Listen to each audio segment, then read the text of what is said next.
శ్రీ గురుభ్యో నమః. శ్రీ మహాగణపతి నమః. మే నెల అనేది మీనరాశి వారికి ఎటువంటి ఫలితాలు రాబోతున్నాయని చూద్దాం.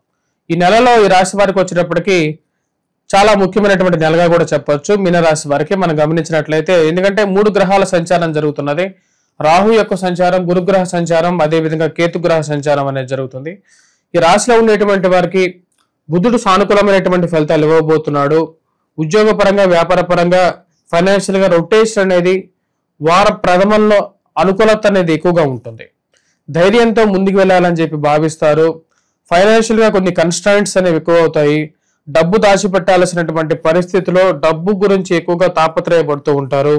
ఉద్యోగ ప్రయత్న సంబంధితమైన విషయాల్లో కొన్ని కష్టాలు, నష్టాలు అనేవి ఎదురవుతుంటాయి.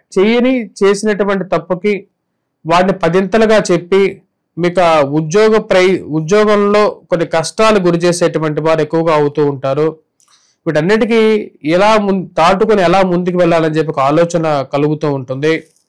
ముఖ్యంగా ఈ రాశిలో ఉండేటువంటి వారికి మానసిక చింత అనేది కొంచెం ఎక్కువగా ఉండటం, భయాందోళనకు గురి చేసేటువంటి శని జన్మరాశిలో ఉంటాడు.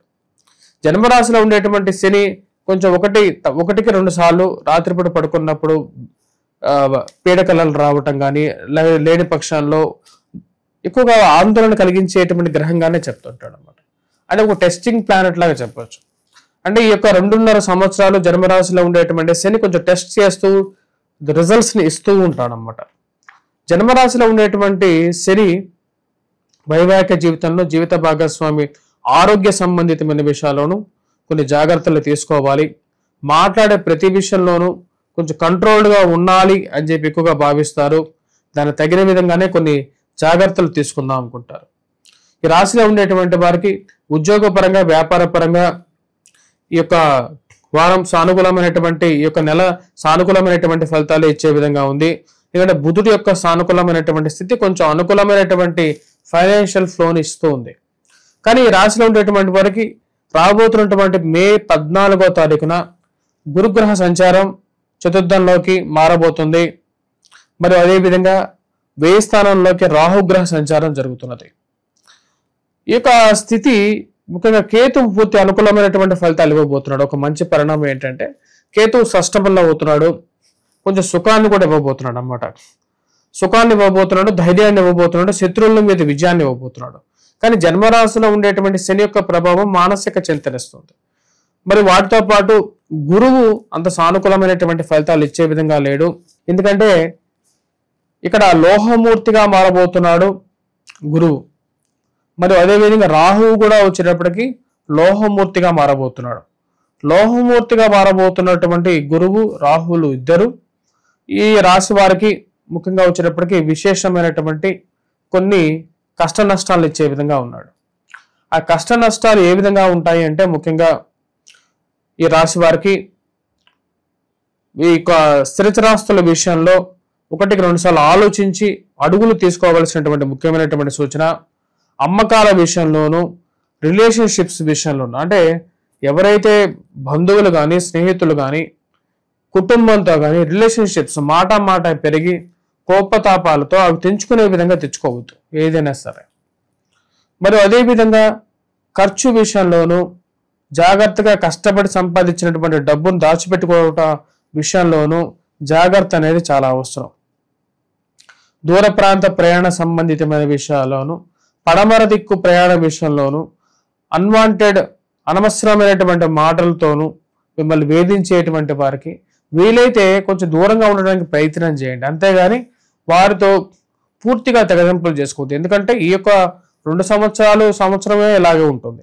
తదుపరి రాబోతున్నటువంటి పరాభవన సంవత్సరంలో మళ్ళీ ఈ రాశి వారికి మంచి శుభకారకమైనటువంటి గురువు యొక్క సంచారం, శని స్థితిలో కొంచెం మార్పు అనేది జరుగుతుంది. ఇలా మార్పు చేర్పు అనేది సమయానుకూలంగా మార్పు అనేది సహజం. కాబట్టి ఎవరితో పూర్తిగా రిలేషన్షిప్ బ్రేక్ చేసుకోవద్దు. మీరు మిమ్మల్ని ఎక్కువగా డిస్టర్బ్ చేసేటువంటి వారిని దూరంగా పెట్టడానికి ప్రయత్నం చేయండి. ఎందుకంటే ఈ యొక్క సృష్టిలో ఎవరితో ఏ రోజు అవసరం వస్తుందో అనేది మనకి ఎవరికి తెలియదు కాబట్టి. మరియు అదేవిధంగా వివాహ ప్రయత్న సంబంధితమైన విషయాల్లోనూ, పునర్వివాహ సంబంధ ప్రయత్న విషయాల్లోనూ అంత సానుకూలమైనటువంటి ఫలితాలు అనేవి గోచరించట్లేదు. రాబోతున్నటువంటి మే 14వ తారీఖున కూడా తర్వాత నుండి కూడా అంత సానుకూలమైనటువంటి ఫలితాలు పొందడానికి అవకాశం అనేది గోచరించట్లేదు. ఈ రాశి వారికి గురువు యొక్క స్థితి అంత సానుకూలంగా లేదు. విద్యార్థులు ముఖ్యంగా కొద్ది కష్టపడి చదవాలి. రాబోతున్నటువంటి సంవత్సరం అంత సానుకూలంగా ఉండే విధంగా లేదు. అంటే ఈ మే 14 నుండి అంటే బృహస్పత్యమానం అంటారు అన్నమాట. బృహస్పత్యమానం కూడా వచ్చినప్పటికీ గురువు యొక్క సంచారం నుంచి బృహస్పత్యమానంగా చెప్పడం జరుగుతుంది. ఇక బృహస్పత్యమాన రీత్యా వచ్చినప్పటికీ గురువు యొక్క శత్రుస్థానంలోకి గురువు యొక్క స్థానచలనం జరుగుతున్నది. కేతువు కూడా శత్రుస్థానంలోకి పోతున్నాడు. రాహు యొక్క స్థితి సానుకూలంగా ఉంది. కాకపోతే ఇవి రాశి వారికి అంత సానుకూలమైనటువంటి స్థితిలో గురువు లేడు, రాహువు లేడు. దీని యొక్క ప్రభావ రీత్యా వచ్చేటప్పటికి దుర్వ్యయం అనేది ఎక్కువగా ఉంటుంది. దుబారా ఖర్చు అనేది ఎక్కువగా ఉంటుంది. ఆన్లైన్ షాపింగ్స్ లో డబ్బు ఖర్చు పెట్టడం అనేది జరుగుతుంటుంది. మరియు అదే విధంగా వచ్చేటప్పటికి ఎవరైనా వీరు తెలిసి తెలియనటువంటి వారికి డబ్బులు అప్పు ఇవ్వటం, వారి నుంచి మళ్ళీ రాబట్టుకోవడానికి నానా కష్టాలు పడాల్సినటువంటి పరిస్థితి ఏర్పడుతుంది. ఈ విషయాన్ని గమనించాలి. మరి అదేవిధంగా కొనేటువంటి గృహానికి కొనేటువంటి ఏవైతే మీరు కొనాలనుకున్నటువంటి వారికి గృహం కానీ వాహనం కానీ వాటి యొక్క పత్రాల విషయంలో 1-2 సార్లు ఆలోచించండి. ఆ యొక్క పత్రాల విషయంలో ఆలోచించండి. అదేవిధంగా సెల్ఫ్ డ్రైవింగ్ విషయంలో కూడా ఈ రాశిలో ఉండేటువంటి వారు చాలా జాగ్రత్తగా ఉండాలి. అవసరమైనటువంటి జాగ్రత్తలు అనేవన్నీ తీసుకొని ప్రయాణం చేయండి. దూర ప్రాంత ప్రయాణ సంబంధితమైన విషయాల్లోనూ విదేశాన ప్రయత్నం విషయాల్లోనూ అనవసరమైనటువంటి కష్టాలకు లోనవద్దు.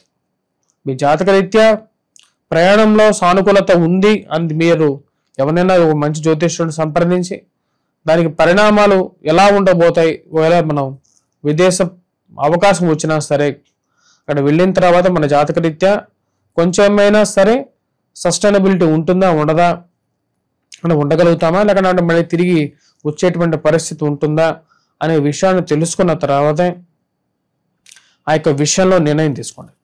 మరి వ్యాపార ప్రయత్న సంబంధితమైన విషయాల్లో వ్యాపారంలో ఇన్వెస్ట్మెంట్ చేసినటువంటి వారు ముఖ్యంగా స్టీల్ నుంచి కొంచెం జాగ్రత్తగా ఉండండి. పుస్తకం ముద్రణ రంగంలో ఉండేటువంటి వారు కూడా కొంచెం జాగ్రత్తగా ఉండండి. కొన్ని పనులు మధ్యలో ఆగిపోవటం, ముందుకు వెనక్కి జరగలేనటువంటి పరిస్థితి గోచరిచ్చే విధంగా గోచరిస్తున్నది.